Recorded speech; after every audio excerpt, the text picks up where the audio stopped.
اللهم صل وسلم وبارك.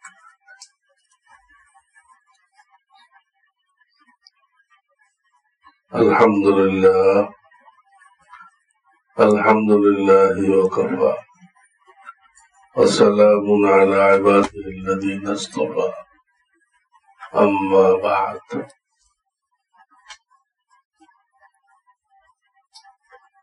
قال رسول الله صلى الله عليه وسلم لخادمه أنس رضي الله تعالى: يا بني إن قدرت أن تصبح وتمسي وليس في قلبك غش لأحد فافعل، وذلك من سنتي، ومن أحب سنتي فقد أحبني، ومن أحبني كان معي في الجنة، أو كما قال عليه الصلاة والسلام. बुजुर्गान मोहतरम,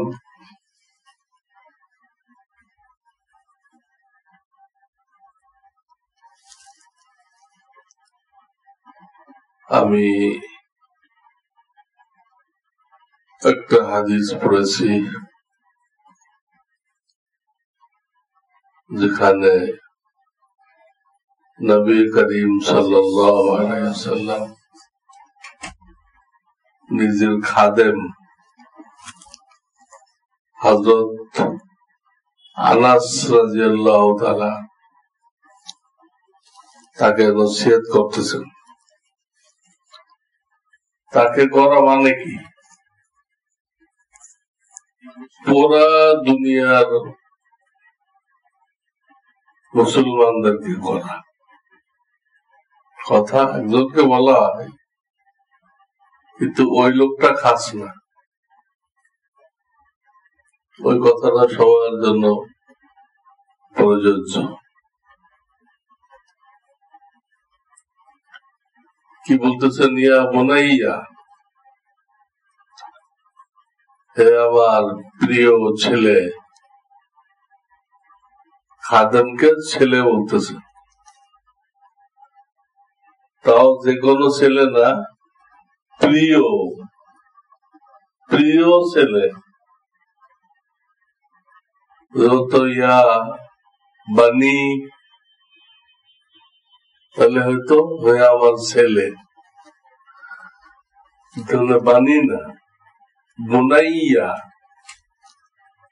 আরবি গ্রামারে এটাকে বলে তাসগীর। প্রিয় বোঝানোর জন্য এই তাসগীর ব্যবহার করা হয়। তো তুমি কি করবে? তোমার দ্বারা যদি সম্ভব করা হয়, সকাল সন্ধ্যা এমন ভাবে কাটানো যে তোমার দিলের মধ্যে কারোর প্রতি কোন শত্রুতা নেই, তাহলে তুমি এইভাবে কাটাবে। মুসলমানে অনেক সময় তর্ক বিতর্ক হইতে পারে, হয় শয়তান তো এর জন্য বসে আছে। মামুলি জিনিস তারা ঝগড়া লাগাইছে, কিচ্ছু না, বিরাট হাঙ্গামা লেগেছে,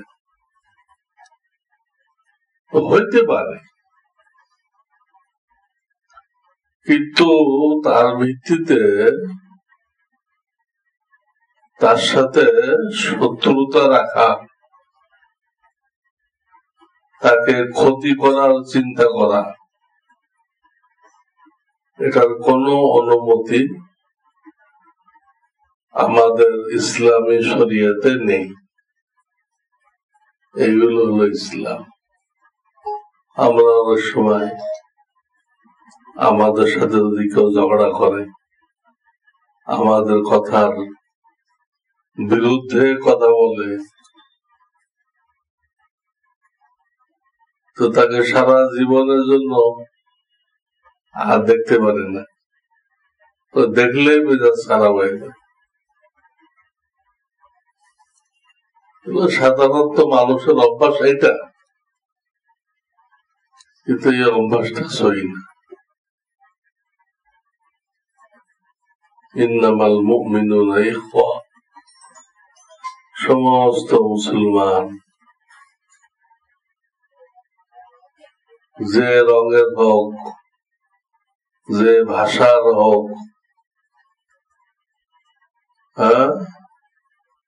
যে এলাকার হোক, পৃথিবীর দুই প্রান্তের হোক, খালি এতটুক যে দুজন কালেমা পড়ছে।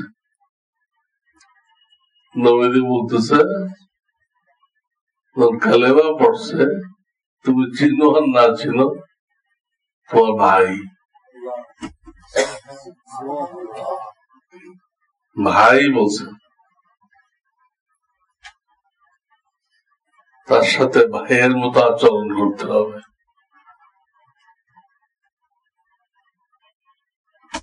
এখন তো ইসলামের তালিম না থাকার কারণে ভাইয়ের সাথেও দুশ্মনের মতো আচরণ করা হয়। কোর্টে দেয় দেখেন, দুই ভাই বাপের সম্পত্তি বন্টন নিয়ে মামলা লড়তেছে। দুই ভাই, আপন দুই ভাই মামলা লড়তেছে, কত টাকা নষ্ট করতেছে। একটা ফতোয়া বিভাগে এসে বললে হয়তো ভাই হুজুর শরিয়ত মোতাবেক ভাগ করে দেন, সেটা মেনে নিত, 1 টাকাও করা যেত না, দুশ্মনী হইত না। দেখুন, দুশ্মনী তো হয়েছেই, এবং কত টাকা নষ্ট হইতেছে।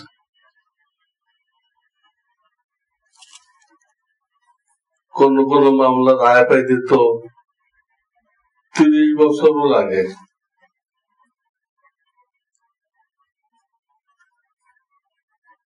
আমরা রহমান নিয়ে পাইলাম 20 বছর লাগছে, রায় পাইতে 20 বছর লাগছে। আমি ঘটনা জানি 30 বছর। এই হল সরকারি আদালত। অথচ আমাদের দেশে মাশাআল্লাহ অনেক ফতোয়া বিভাগ হয়ে গেছে। এগুলো যে আদালত, এখান থেকে ফয়সালা দেওয়া হয়, এটা মুসলমানরা জানে না, খুব কম লোক জানে। এখানেও ঘটনা আসতেছে, যারা দিনদার টাইপের, যাদের আলেমদের সাথে ওঠা বসা আছে, এই টাইপের লোকদের এখানে আনাগোনা আছে। এবং এখানে সর্বোচ্চ 1 সপ্তাহ সময় নেওয়া হয়। মাসআলা যদি বেশি জটিল হয়, অনেক কিতাব ঘাটাঘাটি করতে হয়, সময় নেওয়া হয়। কিন্তু এখানে কোনো উকিল টুকিল লাগে না।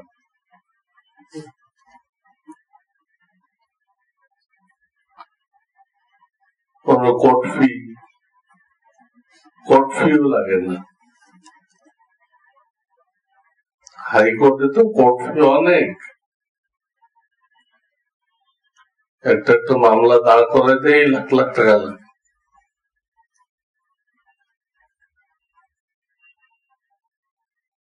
তো বলতেছিলাম যদি এরকম মতবিবাদ হয়ে যায় তো ফতোয়া বিভাগে ফয়সালা চাইলে হয়ে যায়, ফতোয়া বিভাগে ফয়সালা চাইলে হয়ে যায়, কিন্তু দুশ্মনী রাখা যাবে না। অন্য একটা হাদিসে আসছে, দুই মুসলমানের মধ্যে যদি এরকম দুশ্মনী পয়দা হয় এবং 3 দিনের মধ্যে তারা এটা না মিটায় তো তাদের সমস্ত ইবাদত বন্দেগী স্থগিত করে দেওয়া হয়, কবুল হয় না। যতদিন তারা ওটা না মিটাবে সব স্থগিত, আল্লাহ পর্যন্ত যাবে না। আল্লাহ এত নারাজ হন, হইতে পারে মানুষ হিসেবে দুইজনের ভুল বোঝাবুঝি হইতে পারে, 3 দিনের মধ্যে মিটাইলে না কেন? মিটাই সালাম কালাম করে ওরা মিলে দেখতে, রাগ মেটানোর জন্য তো টাইম দেওয়া হয়েছে 3 দিন, এর মধ্যে মিটুন না তো তোমাদের কোন ইবাদত কবুল হবে?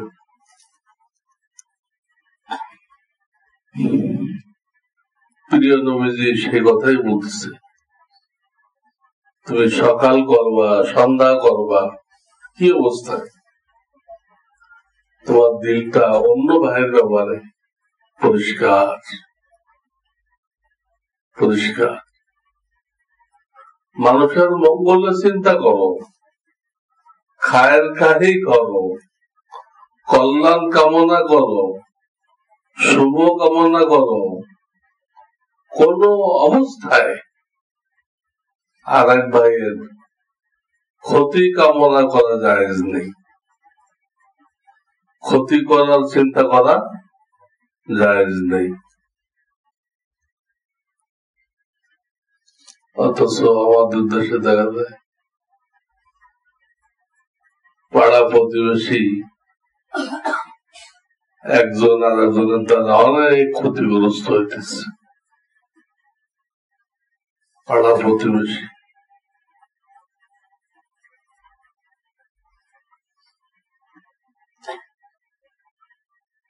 ছাগল আসছে এর ক্ষেতের মধ্যে, তেমন কিছু মিশাই দিছে পাতার মধ্যে, ওটা খেয়ে ছাগল এখানে শেষ, মজাই দিতেছে। এটা কাফেরের কাজ, এই জাতীয় আচরণ কাফেরের কাজ। মুরগি আসতেছে, কি ছিটাই দিয়ে রাখছে, সব মুরগি সাফ শেষ।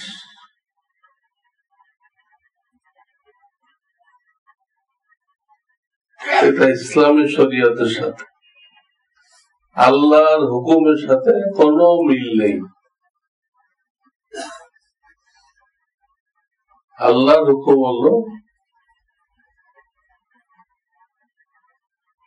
তোমার ব্যাপারে কোন মানুষ আতঙ্কে থাকবে না,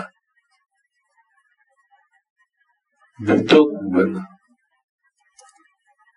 এই চিন্তাই করবে না যে এই লোকটা দ্বারা আমার জান মালের কোনো ক্ষতি হইতে পারে। তোমাকে দেখলে কারোর মনে এই কথাটা আসবে না। আল মুমিনু মান আমিনাহুন নাসু আলা দিমাইহিম ওয়া আমওয়ালিহিম। মুমিন কাকে বলে? আল মুমিনু মান আমিনাহুন নাস, যার থেকে লোকেরা নিরাপদ থাকে, দুশ্চিন্তা মুক্ত থাকে, যে এই লোকটা দ্বারা আমার উপকার হবে, বা উপকার হোক বা না হোক আমার ক্ষতি হবে না। মুসলমান বলা হয়েছে, মুসলমানের খাতায় নাম উঠাইতে গেলে আল্লাহর প্রিয় হাবিব সাল্লাল্লাহু আলাইহি সাল্লাম বলতেছেন, মুসলমান তো তাকে বলা হবে যার অঙ্গ প্রত্যঙ্গ দ্বারা অন্য ভাই কষ্ট পায় না, অযথা অযথা কষ্ট পায় না। তাহলে সঙ্গত কারণে তো শাস্তি দিতে হয়। একটা লোক চুরি করছে, শাস্তি হবে না? তার ছেলে পড়ে না, দুষ্টামি করে, তো উস্তাদ কোন শাস্তি দিবে না? সেটা এই হাদিসের মধ্যে নেই। এই হাদিস হলো আপনি দুশ্মনী বশত এগুলো করতেছেন, ওখান থেকে ই করলো, শাস্তি দিল, কিন্তু দুশ্মনীর কারণে না, তার মঙ্গল কামনা করে, ভালোর জন্য।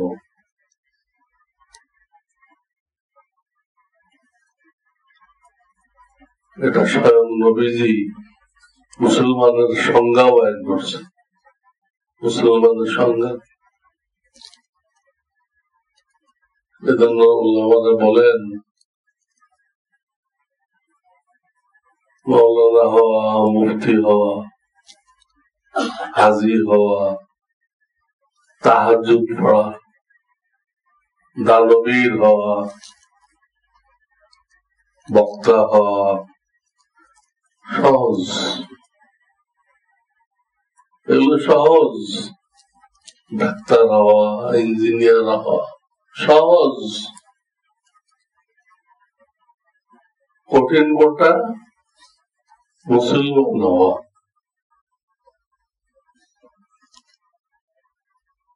একটা লোক মৌলানা হয়েছে, মুফতি হয়েছে, সবকিছু করতেছে, কিন্তু আল্লাহর খাতায়, আল্লাহ যে খাতায় মুসলমানদের নাম লিখছেন, ওই খাতায় তার নাম নেই। কেন? তার দ্বারা তার বাপ মা কষ্ট পায়, তার দ্বারা তার সন্তানরা কষ্ট পায়, অযথা অযথা। তার দ্বারা তার বিবি কষ্ট পায়, তার দ্বারা তার প্রতিবেশী কষ্ট পায়, যেই তার কাছে আসে কষ্ট পায়। তার আচরণ এত নিম্নমানের। এই লোকটাকে আপনি যত টাইটেল লাগান, এক ভণ্ডপীর আছে না দিল্লুর রহমান, টাইটেল লিখছে 1 পৃষ্ঠা, তার টাইটেল লাগাইছে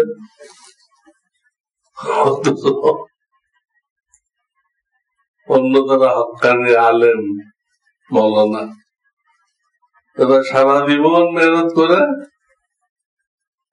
কেউ একটা টাইটেল পাইছে মৌলানা, কেউ 2টা পাইছে মৌলানা মুফতি, কেউ 3টা পাইছে মৌলানা মুফতি মুফাসসির বা শাইখুল হাদিস। এই 2 থেকে 3টার বেশি টাইটেল কারোর হাসিল হয় নাই, অথচ তারা সহি লাইনে আছে। আর এই লোকটা একটা ভণ্ড লোক, মাদ্রাসায় পড়েনি, কাঠারা মাদ্রাসার এক উস্তাদ, কাঠারা মাদ্রাসার চকবাজারের সাথে ছোট খাটারা বড় খাটারা মহিষের বাচ্চাকে কাটারা বলে। ওখানে মনে হয় মহিষের বাচ্চা জবাই দিত, এগুলো গোষ্ঠ অনেক দামে বিক্রি হয়। তো এইটা ঢাকার দ্বিতীয় মাদ্রাসা। ঢাকার প্রথম মাদ্রাসা হলো ইসলামপুর তাঁতীবাজার, যে মাদ্রাসায় মাওলানা হাকিমুল উম্মত আশরাফ আলী থানভী আসছে নবাব সলিমুল্লাহ দাওয়াতে।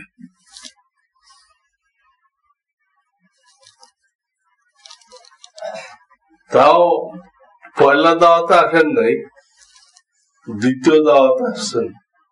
প্রথম দাওয়াতে কলকাতা পর্যন্ত আসছে, আসে কলকাতায় নবাব সলিমুল্লাহ ভাগ্নে থাকতো, ওখানে থাকার কথা ছিল। ওইখানে সকালে ঢাকার দিকে রওনা দিবে।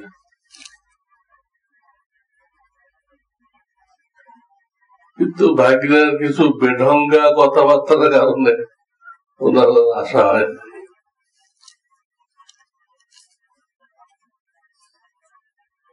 উনি একটা শর্ত লাগাইছিল হাকিমুল উম্মত থানভী, আমাকে তো দাওয়াত দিয়ে নিচ্ছেন, আমাকে কিন্তু আমি যে বয়ান করবো, নসিহত করবো, হাদিয়া এগুলো হবে না।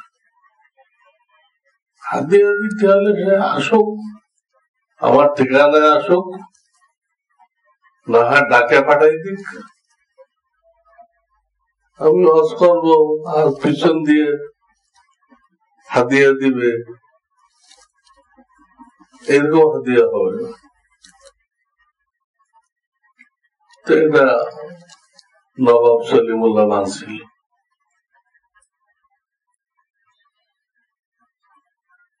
তো রাত্রে খাওয়া দাওয়ার পরে নবাব সলিমুল্লাহর ভাগ্নে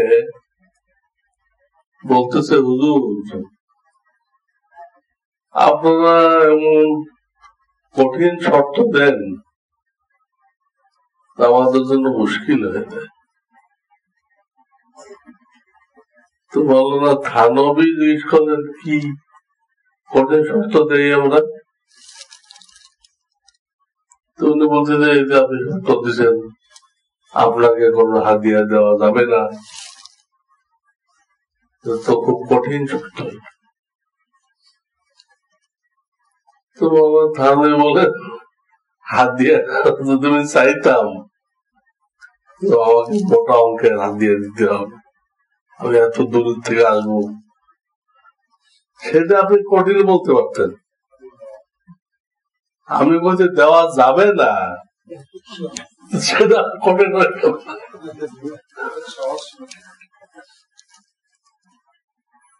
হ্যাঁ, এটা কঠিন হয়ে গেল না?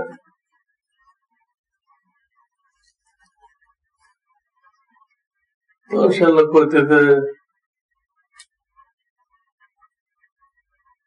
ভাগ্নে বলতেছে, হুজুর আমাদের তো দিলে চায় আপনাদের কিছু খেদমত করতে, আপনি তো তার রাস্তা রাখেননি,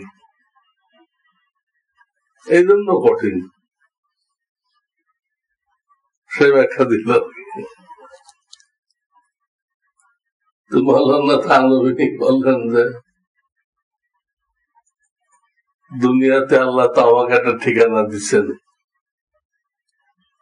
দুনিয়াতে আমাদের সকলের আসল বাড়ি হলো জান্নাতে।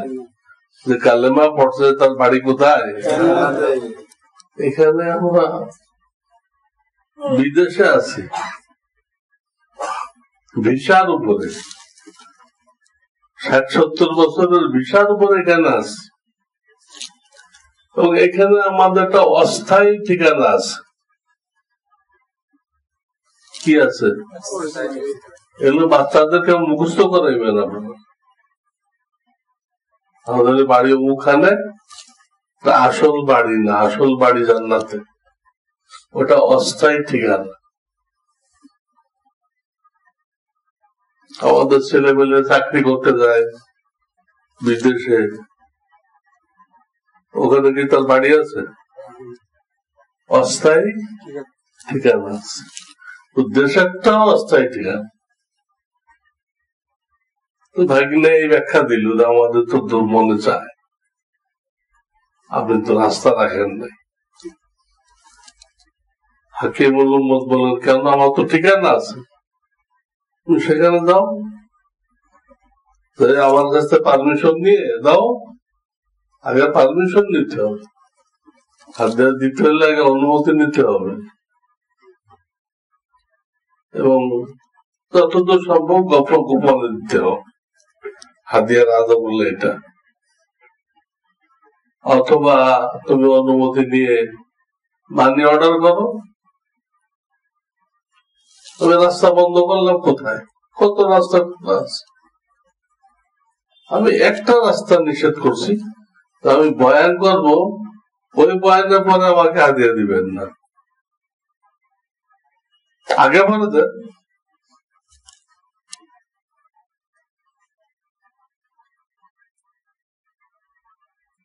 তো থানবী সাহেব জবাব দিলেন, তো রাস্তা বন্ধ করেনি। থানবী সাহেবের জবাব শুনে ভাগ্নে বলতেছে, হুজুর, লোটা কুয়ার কাছে আসবে না কুয়া লোটার কাছে যাবে? বুঝাইতেছে মাল হলো কুয়া, আর হুজুরদের মাল নেই, তারা হলো লোটা, বদনা। তো সে বলতেছে, বদনা আসবে কুয়ার কাছে, তো কুয়া যাবে লোটার কাছে। এইটা থানবী সাহেব খুব কষ্ট পেয়েছে। জবাব দিচ্ছেন, কিন্তু আর দেরি করেন নাই, ব্যাক করছেন। জবাব এই দিচ্ছেন, তুমি যেটা বুঝাইলা তোমার এই বুঝ ঠিক না। আমরা যদি ধনীদের কাছে না যাই, আমাদের চলে যাবে। আল্লাহ আমাদের কম বেশি যা দিচ্ছে, এটা দিয়ে আমরা চলে যাব। অত জাঁকজমকপূর্ণ জিন্দেগি না, জীবন পার হয়ে যাবে। কম বেশি তো আল্লাহ দিছে সবাইকে। কোনদিন যদি আমরা ধনীর কাছে না যাই, আমাদের জিন্দেগি পার হয়ে যাবে। কিন্তু তোমরা যদি ওলামাদের কাছে না আসো, তো বেঈমান হয়ে মরবা। বেঈমান হয়ে মরবা, ইসলাম সম্পর্কে কিচ্ছু জানবা না। তোমাদের ছেলে মেয়ে কোনটা হিন্দু হবে, কোনটা ইহুদি হবে, কোনটা খ্রিস্টান হবে। তোমরাও মরবা, তোমাদের ছেলে মেয়ে মরবে, সব মরবে। তাহলে কে লোটা আর কে কুয়া? কে লোটা আর কে কুয়া?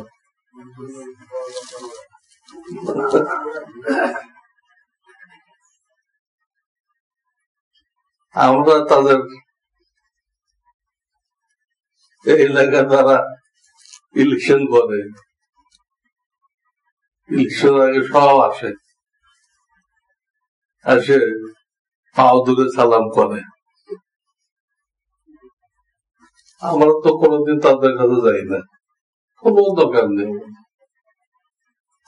তারা তো সে সালাম করতে কিন্তু পাও ধরা লাগে না। এরা কত শিখছে আল্লাহ জানে, পাও ধরা।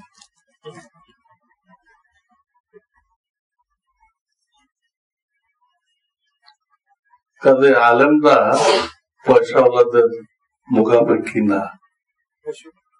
পয়সাওয়ালারা পরকালে মুক্তির জন্য ওলামাদের মুখাপেক্ষী। উনি জবাব দিচ্ছেন, দিয়ে পরে চলে গেছে। তো ওইবার আর আশা হয় নাই। তো এই ঘটনা যখন জানছেন নবাব সলিমুল্লাহ, উনিও অনেক কষ্ট হয়েছেন, বাগিনীকে রাগটা করছেন, কেন তুমি এই ধরনের কথা বললা। যাই হোক, মাওলানা থানভীর কাছে মাপ চাইছে, আবার দাওয়াত দিচ্ছে কিছুদিন পরে। আর তো ওইবার আর সমস্যা হয় নাই। থানভী আসছে, এসে বয়ান করছেন। তখন এই মাদ্রাসায় গেছিলেন, তাঁতিবাজার যে মাদ্রাসা ইসলামিয়া, এই মাদ্রাসায় গেছিলেন। আবার সলিমুল্লাহ একটা স্কুল দিছিল, ওই স্কুলেও গেছিলেন।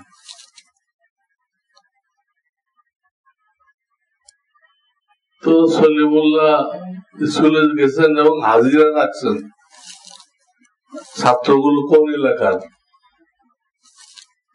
কাজের ছেলে পেলে এরা, হাজিরা নিচ্ছেন। হাজিরা স্কুলে হাজিরা নিচ্ছেন। এই ছেলেকে, এটা নবাব সাহেবের ভাতিজা, এটাকে নবাব ভাই, এটাকে নবাব সাহেবের চাচাতো ভাই, সব নবাবের আত্মীয় স্বজন। আর মাদ্রাসা যে হাজিরা নিচ্ছেন, অমুক রংপুরি, অমুক দিনাজপুরি, একটাও নেই নবাব সাহেব, সব দিনাজপুরি আর রংপুর।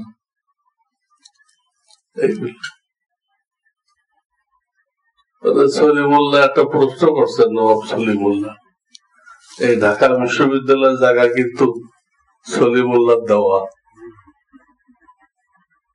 লর্ড কার্জন অনুমোদন করছিল, এটা জায়গাটা দিচ্ছে নবাব সলিমুল্লাহ। আজকালকার নাস্তিকরা মনে করে তারা বানাইছে, ঢাকা ভার্সিটি তারা বানাইছে, গলত। তো নবাব সলিমুল্লাহ জায়গাটা দিচ্ছে, সে তো ভালো মুসলমান ছিল, দিনদার মুসলমান ছিল। তো নবাব সলিমুল্লাহ মাওলানা থানভীকে একটা প্রশ্ন করলো, হুজুর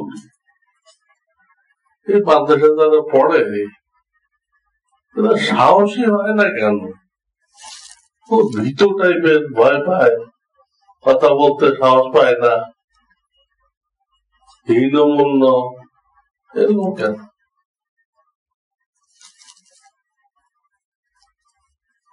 তখন মাওলানা থানভী জবাব দিলেন যে আপনার ছেলে পেলে আল আওলাদ আত্মীয় স্বজন একটাও দেন নেই মাদ্রাসায়, সব দিয়েছেন স্কুলে। আর ওই বিভিন্ন এলাকা থেকে গরিব মিসকিন এদের ছেলে পেলে এরা আসছে মাদ্রাসায়। ওদের তো আগের থেকে মনোবল দুর্বল, তোরা সাহসী হবে কেমনে, শক্ত কথা বলবে কেমনে? হ্যাঁ, আপনার ছেলেবেলে দিতেন, তাহলে আপনি যেটা চাইতেছেন তো সাহসী আলেম হইত, বাঘের বাচ্চা। আমার তো দেন নেই। সলিমুল্লাহ একদম লাজবাব করে দিচ্ছে, উচিত তাদের দেওয়া উচিত, দলিতদের ছেলে পেলে দেওয়া উচিত, তারা দেয় না। কিছু চান্দা দেয় কিন্তু ছেলে দেয় না। তারা মনে করে ছেলে দিলে আমার ব্যবসা দেখবে কেমনে, আমার ব্যবসা দেখতে গেলে তো তার উচ্চ শিক্ষিত না হলে তো আমার কোম্পানি চালাইতে পারবে না। কাজে হুজুররা আসছে, কিছু চান্দা দিয়ে দাও, জাকাতের টাকা দিয়ে দাও, ছেলে তো স্কুলে দিতে হবে। এই হলো সমাজের হাকিকত, সমাজের হাকিকত। তারপরও আমরা যা বলি এটা যারা আমাদের বয়ান শোনে তারা জানে, তারা ভীত হয়ে যায় যে হুজুর তেরষ্ট হয়ে যাবে, হুজুরের কথা তো রাষ্ট্রদ্রোহী কথা হয়ে গেল, এরকম মনে করে। আমরা তো বলেই যেতেছি যা হয় হবে, আমাকে তো কোরআনের কথা বলতে হবে। আমি বলে দিছি আমার মসজিদটা থানার সাথে, শাহজাহানপুর থানার সাথে বলে দিছি যে ভাই আপনারা পুলিশ ভাইরা আছে, পুলিশ অফিসার, আর একদিক দিয়ে রাজারবাগ যে পুলিশ লাইন, পুলিশের ডিপো, ওই ডিপোর সাথে এই গোয়েন্দা বহুত থাকে। আমি বলেছি আপনারা এক সরকারে চাকরি করেন, আপনারা সেই সরকারের কথা মানেন, আমরা হুজুররা আর এক সরকারে চাকরি করি, আসল সরকার আহকামুল হাকিমিন রব্বুল আলামিন,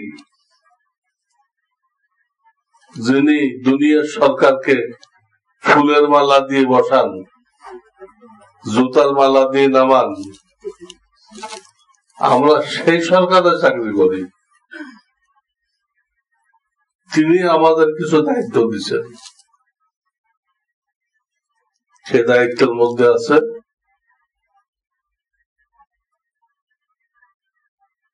وَإِذْ أَخَذَ اللَّهُ مِيثَاقَ الَّذِينَ أُوتُوا الْكِتَابَ لَتُبَيِّنُنَّهُ لِلنَّاسِ وَلَا تَكْتُمُونَهُ। হে উলামায়ে কেরাম, তোমরা স্মরণ করো ওই সময়কে যখন আমি তোমাদের থেকে অঙ্গীকার নিয়েছিলাম রূহের জগতে। কি অঙ্গীকার নিয়েছিলাম? আমার বিধানগুলো খুলে খুলে বয়ান করবা, এগুলো গোপন করবা না, ওয়ালা তাকতুমুনাহু, গোপন করবা। কিন্তু আমাদের থেকে অঙ্গীকার নেওয়া হয়েছে। এখন যদি আমরা সভাপতি কি বলবে, সেক্রেটারি কি বলবে, হ্যাঁ, আমি সুদের বিরুদ্ধে বাদ করবো, আমার সেক্রেটারি নিজেই তো সুদ করবে, আমার চাকরি থাকবে? এইসব ধরে যারা দুর্বল, ইমান দুর্বল, তারা বলতে পারে না চাকরি বাঁচানোর জন্য। আর যারা ইমানি মেহনত করছে, দাওয়াতের লাইনে মেহনত করছে, আল্লাহর মেহরবানি তাদের ইমান মজবুত, তারা এটা চিন্তাই করে না, চিন্তাই করে না। তারা যখন যেটা হক সামনে আসে বলে দেয়, চাকরি থাকুক বা না থাকুক, না থাকলে আর একখানে হবে। আল্লাহ কি কাউকে না খাওয়ায় মারবে নাকি? তো দায়িত্বই নিছে, ওমা মিন দাব্বাতিন ফিল আরদি ইল্লা আলাল্লাহি রিজকুহা। শুধু মানুষ না, সমস্ত প্রাণীর দায়িত্ব নিছে, আর একখানে হবে।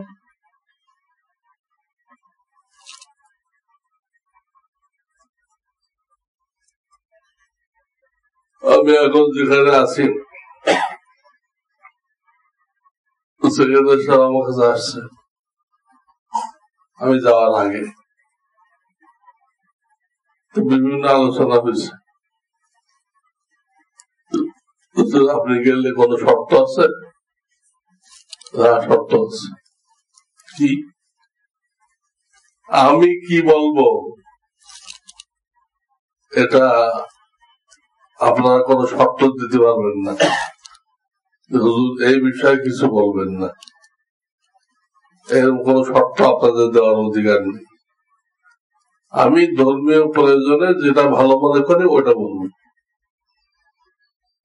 আপনাদের কথা মতো আজ করবো না। আজকে বিকেলে একটা ফোন আসছে আমার কাছে উত্তরা থেকে, এক খতিব সাহেব আজকে আসলে পরে ফোন করছে। তাকে বলা হচ্ছে, হুজুর আপনি যে জুমার সময় বিভিন্ন সময় কি করণীয় বয়ান করেন, ঈদের সময় ঈদের করণীয়, আশুরার সময় আশুরার করণীয়, এইভাবে না করে আপনি এক ধারসে কোরআনের তাফসীর বয়ান করেন।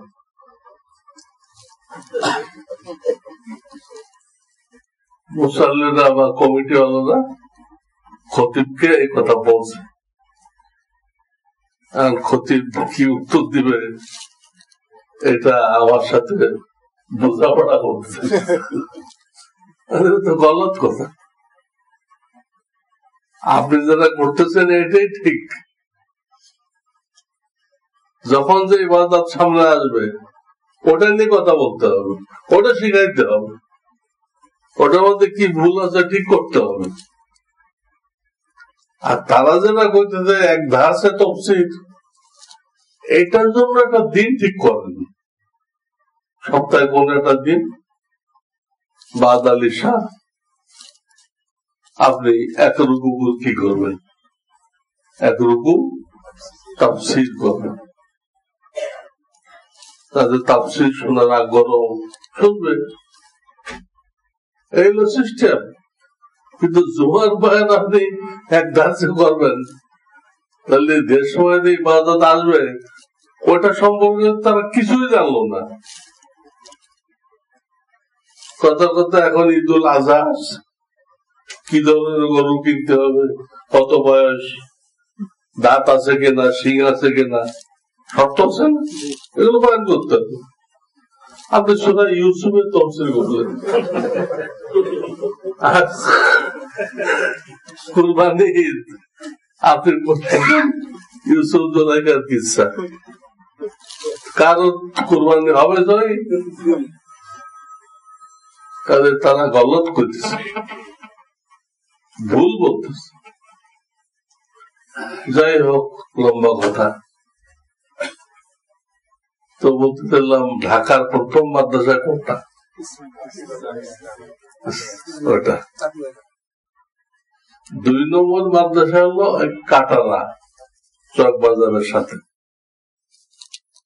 এটা মাওলানা শামসুল হক ফরিদপুরি, হাফিজ হুজুর রহমাতুল্লাহ আলাইহি, পীরজি হুজুর রহমাতুল্লাহ, এনারা দেওবন্দে পড়ে আসলেন, প্রথম মাদ্রাসা খুঁজছিলেন ব্রাহ্মণবাড়িয়া, জামিয়া ইউনুসিয়া, জামিয়া অনেকদিন সেখানে পড়েছেন।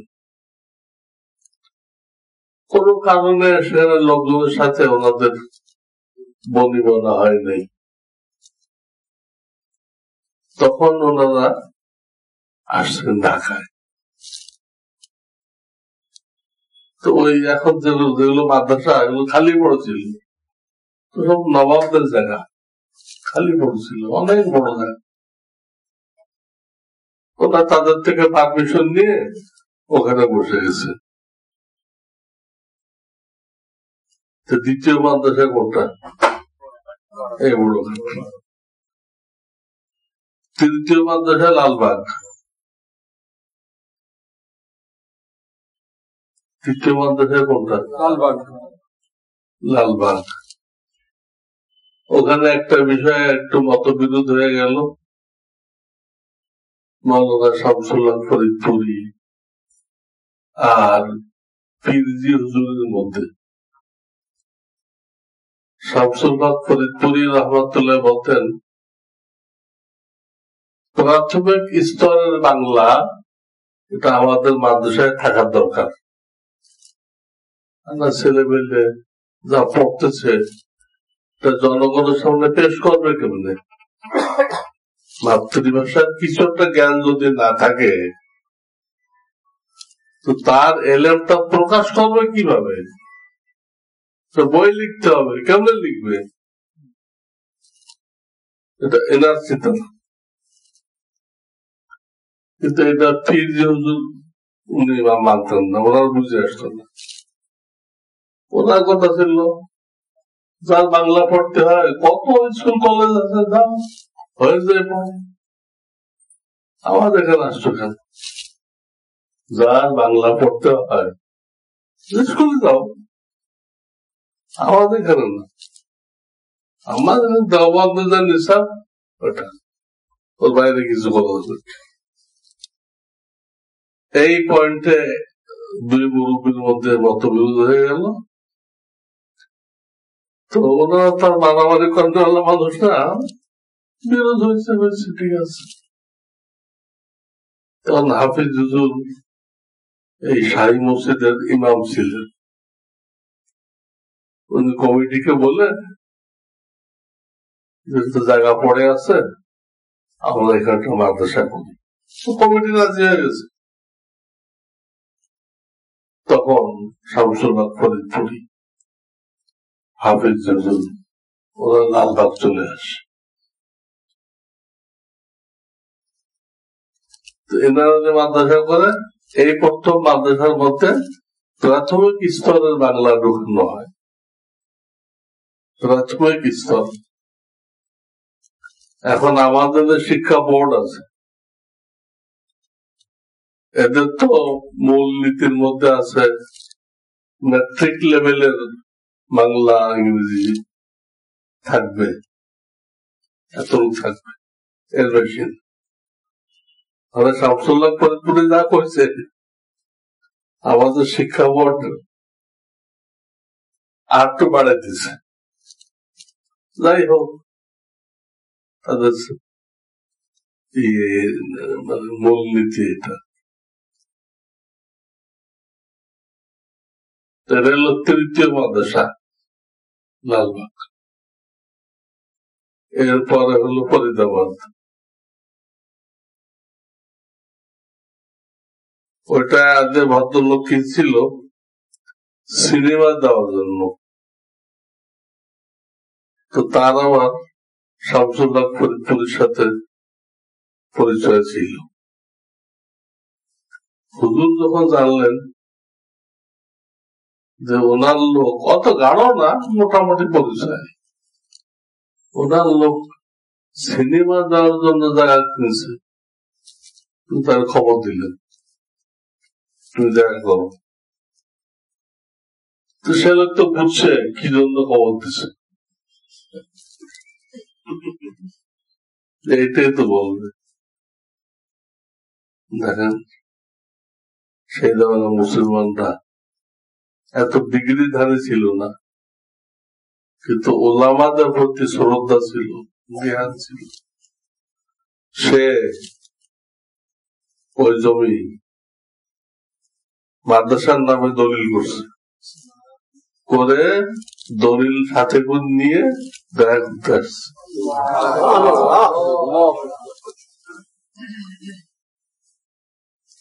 আর সে দলিলে মৌলানা শামসুল হক ফরিদপুরীকে ওই মাদ্রাসা মুতাওয়াল্লি বানিয়েছে, আর সে ওটা পেশ করে দিচ্ছে। হুজুর আর কি করবো, কর জন্য ডাকছে, সেটা তো সে করে নিয়ে আসছে। এইভাবে একটা বল একটা।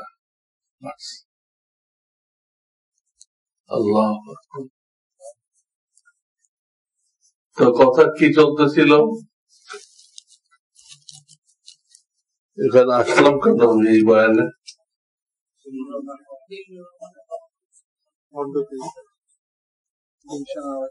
দিল্লুর রহমানের কথা বলতেছিলাম,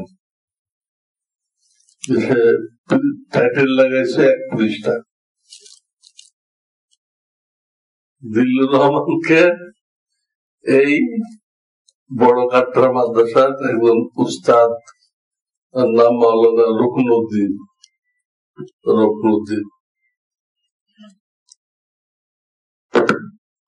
তার কাছে কিছু উর্দুতে কিছু উর্দু কিতাব পড়ছে বছরখানি। এই তার বিদ্যার দৌড় এই পর্যন্ত।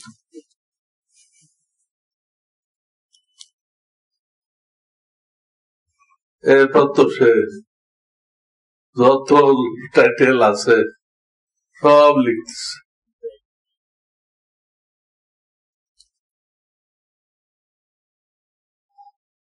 কি বলবে?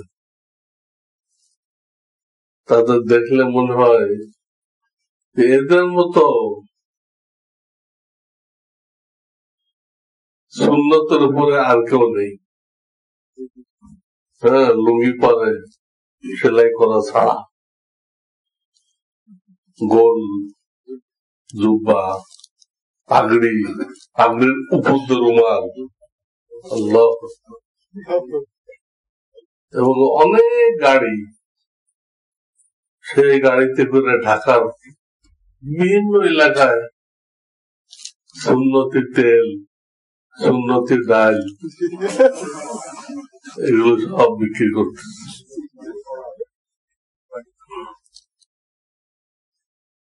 একটা পুরা ভণ্ড মানুষ গোমরাহ করতেছে, এলেন কালাম খোঁজ দিয়ে দেখেন। যার কথা বললাম বড় কাটার রুকনুদ্দিন সাহেব, উনি বেঁচে থাকলে ওনাকে জিজ্ঞেস করেন আপনার কাছে কি পড়ছে এই লোক। দিল্লুর রহমান তখন অর্থই হয় না। দিল হলো ফার্সি শব্দ,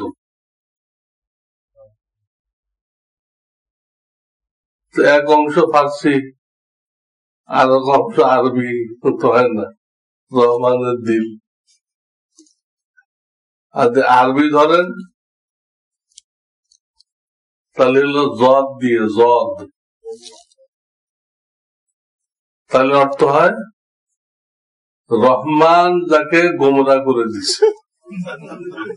জিল্লুন মানে জদ দিয়ে দেওয়া, গোমরা করা। রহমান নিজে হাতে তাকে গোমরা করে দিছে। আর হলো কি অর্থ করে আল্লাহ জানে, এই অর্থটা খাটে।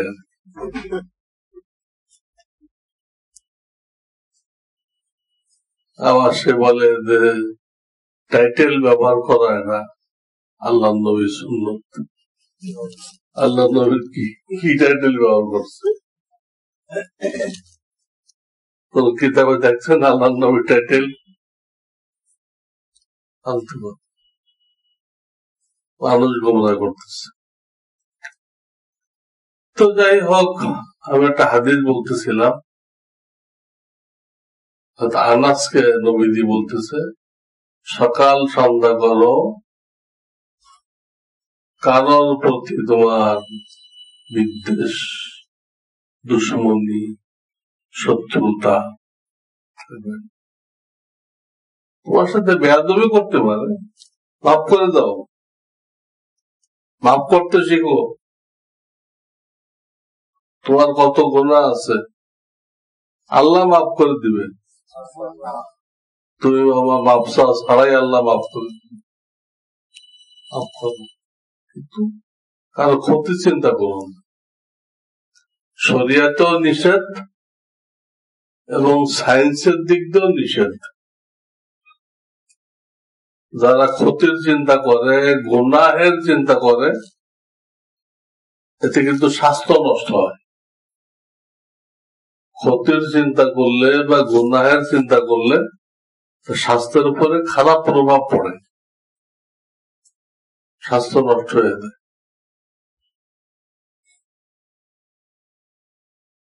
সে নিজে নিজেই মরে যায়।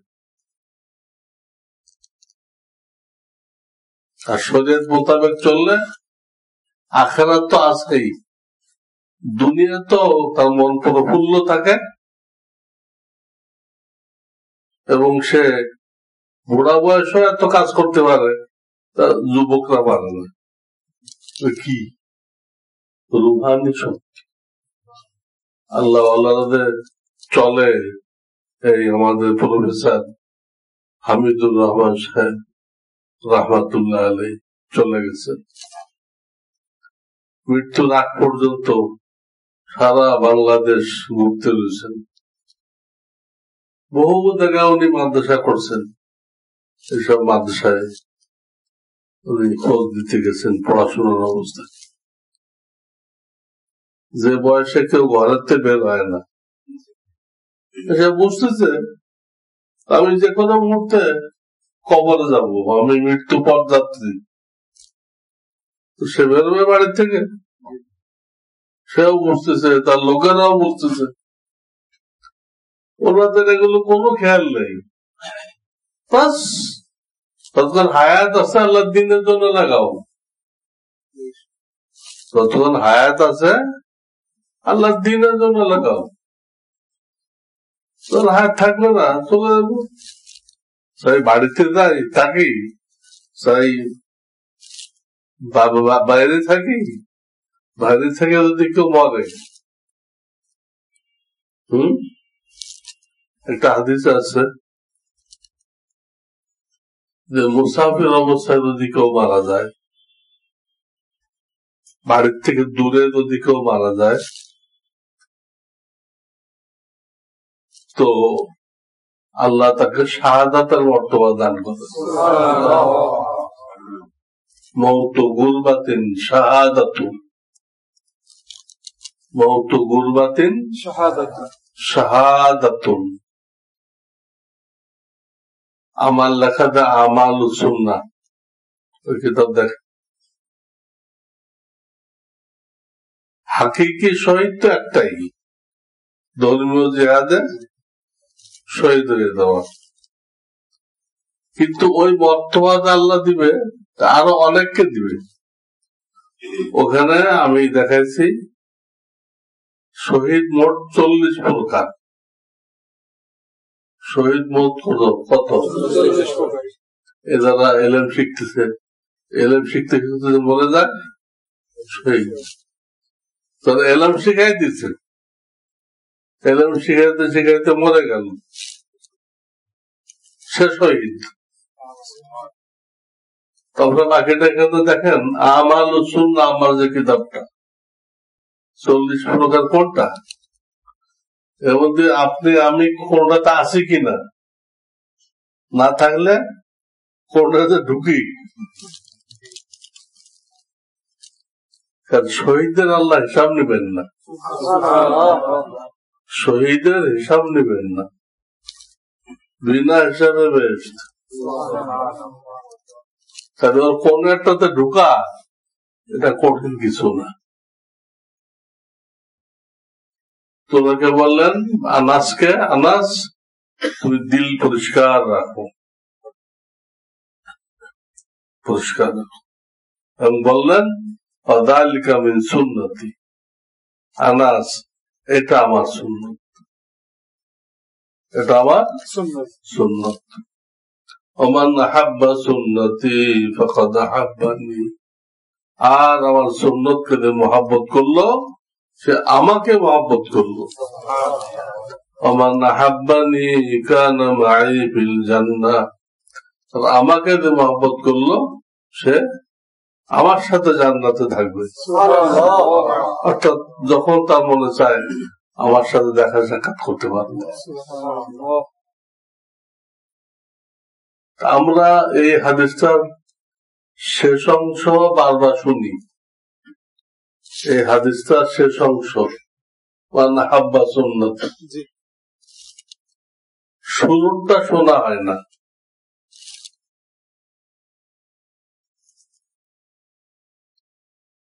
কিসের প্রেক্ষিতে এটা কইলেন? সুন্নত নবীজি যা শিখাই গেছে উম্মতকে সবটাই সুন্নত। কলবের কিছু গুণ, এটাও সুন্নত। কলবের কিছু রোগ দূর করা, এটাও সুন্নত। আবার এই যে আমরা যেভাবে নামাজ পড়ে রোজা রাখি, হজ করি, এটাও সুন্নত। সবটাই সুন্নত। কিন্তু যেখানে এই সুন্নতের কথাটা বলতেছেন, সেখানে কিন্তু জাহেরি আমলের প্রেক্ষিতে বলতেছেন না, অন্তরের রোগের ব্যাপারে বলতেছেন। কারোর সাথে শত্রুতা না রাখা, এটা অন্তরের একটা রোগের চিকিৎসা করাইতে হয়, তারপরে সম্ভব, এমনি সম্ভব না। অন্তরের রোগের চিকিৎসা করাইতে হয়। কিন্তু আমরা সুন্নত শুনে খালি এই নামাজের সুন্নত, উযু সুন্নত, আযান ইকামতের সুন্নত, কাফন দাফনের সুন্নত, বিয়ে শাদীর সুন্নত,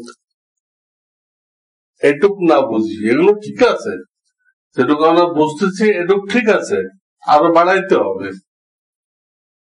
অন্তরে যে ভালো ভালো গুণ অর্জন করা, এটাও সুন্নত। অন্তরের দোষগুলো দূর করা, এটাও সুন্নত। যেহেতু ওটা সামনে নিয়েই নবীজি এই হাদিসটা বলছেন, এইটা বলা আমার উদ্দেশ্য। যে এই প্রসিদ্ধ হাদিস আমরা বারবার শুনি, কিসের প্রেক্ষিতে বললেন? অন্তরের রোগের প্রেক্ষিতে বললেন। আর অন্তরের রোগ দূর করতে গেলে আপনার শায়েখ থাকতেই হবে, নির্দিষ্ট কোন শায়েখ থাকতেই হবে, এছাড়া সম্ভব না। এবং তাকে জানাইতে হবে আপনার দুর্বলতা কি, যাত্রার কাছে বলা যাবে না, নাজায়েজ। আপনাদের দুর্বলতা, আপনার যে গোপন গুনাহ, এটা হলো সতর দেখে রাখতে হয়। সতর খোলা নিষেধ।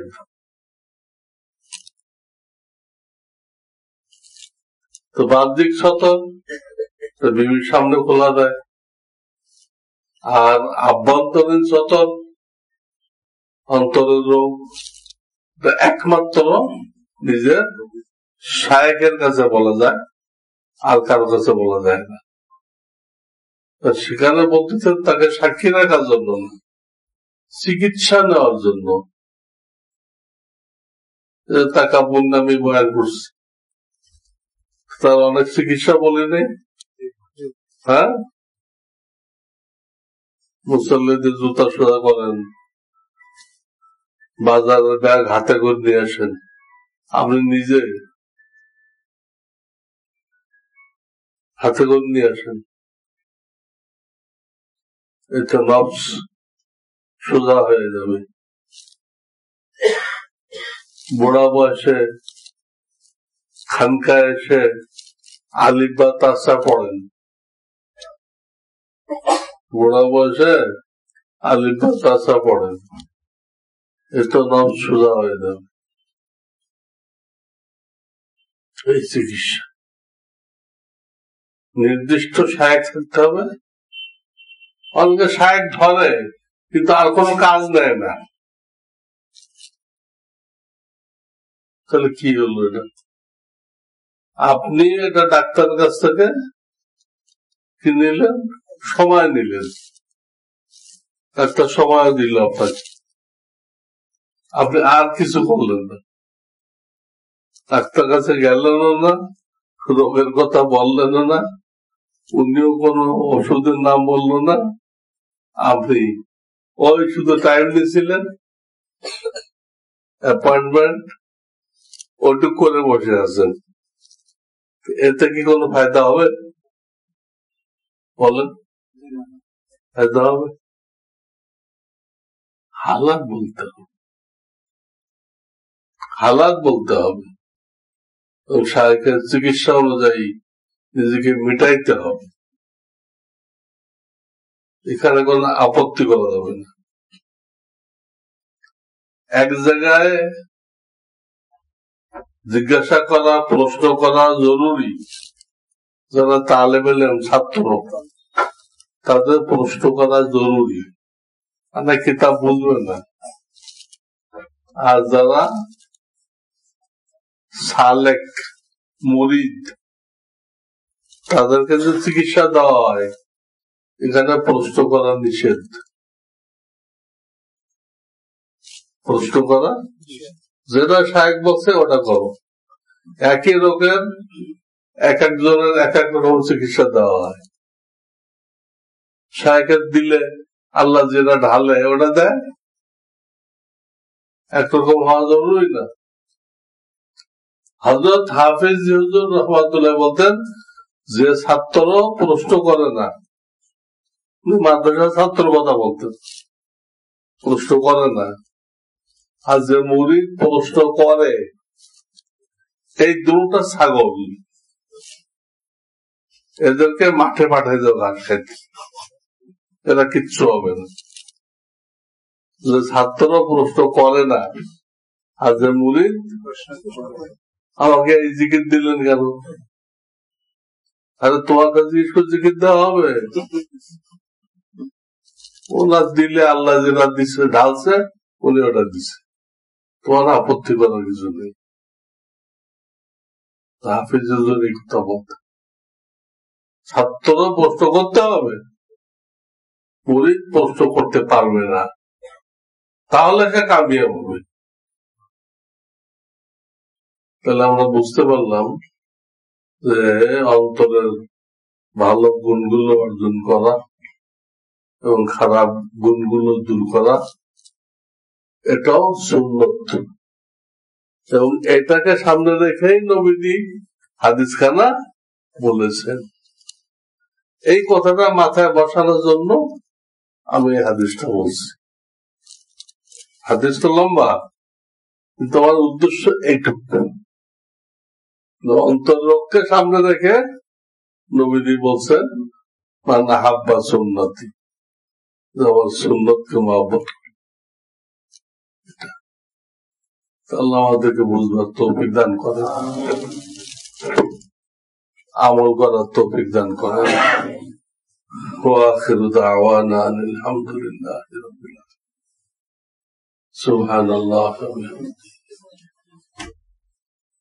اللهم صل على ربنا لا تزغ قلوبنا بعد وهب لنا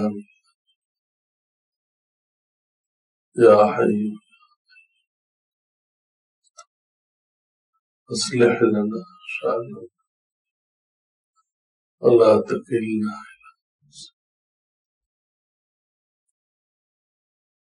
يا أول الأولين يا ذا القوة المتين يا راحم المساكين يا أرحم الراحمين ارحم علينا ارحم علينا.